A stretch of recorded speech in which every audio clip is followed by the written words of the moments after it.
একটি ছোট গ্রামে থাকত 6 বছরের এক মিষ্টি মেয়ে খুশি। খুশি হাসলে পুরো বাড়ি আলো হয়ে উঠত।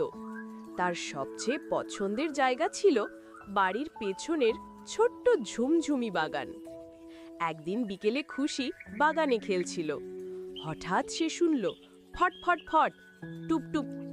খুশি তাকিয়ে দেখল তার সামনে দাঁড়িয়ে আছে একটা সাদা তুলতুলে খরগোশ টুটুল, আর মাথার উপর উড়ে বেড়াচ্ছে নীল রঙের ছোট পাখির টিনি।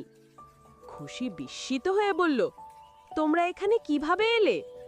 টুটুল লাফাতে লাফাতে বলল, আমরা খেলতে এসেছি। টিনি মিষ্টি গলায় বলল, আর তোমাকে নিয়ে খেলবো।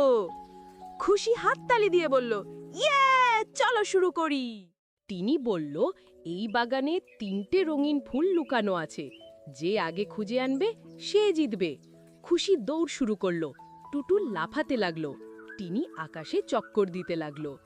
খুশি প্রথমে পেয়েছে লাল ফুল, টিনি পেয়েছে হলুদ ফুল, আর টুটুল খুঁজে পেল নীল ফুল। তবে খুঁজতে গিয়ে জালে আটকে গেল। খুশি দৌড়ে গিয়ে টুটুলকে ছাড়ালো। টুটুল বলল, তুমি তো আসল বিজয়ী। খুশি মাথা নেড়ে বলল, না টুটুল, বন্ধুদের বাঁচানোই আসল জয়। তিনি উঁচু ডালে গিয়ে বলল, আমাকে ধরতে পারলে তুমি জিতবে। টুটুল লাফ দিল, কিন্তু পৌঁছাতে পারল না।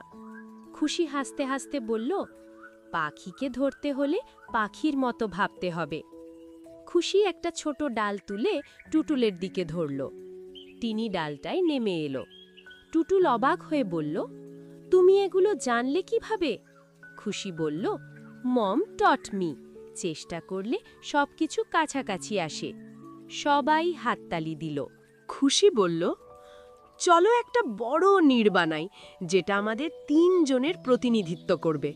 টুটুল ঘাস আর পাতার বান্ডেল করে আনলো। টিনি রঙিন পালক আর ডালপালা আনলো, আর খুশি ছোট ছোট ফুল সংগ্রহ করলো। মিলেমিশে তারা বানিয়ে ফেলল একটা রঙিন, নরম, সুন্দর বন্ধুত্বের নীড়। নীড় দেখে বনবাগানের সব প্রাণী বলল, ও, এটা তো শিল্পের মতো সুন্দর। টিনি বলল, বন্ধু থাকলে কাজ কঠিন হয় না। টুটুল বলল, এটা দেখে সবাই খেলতে চাইবে। খুশি হেসে বলল, এটাই তো বন্ধুত্বের শক্তি।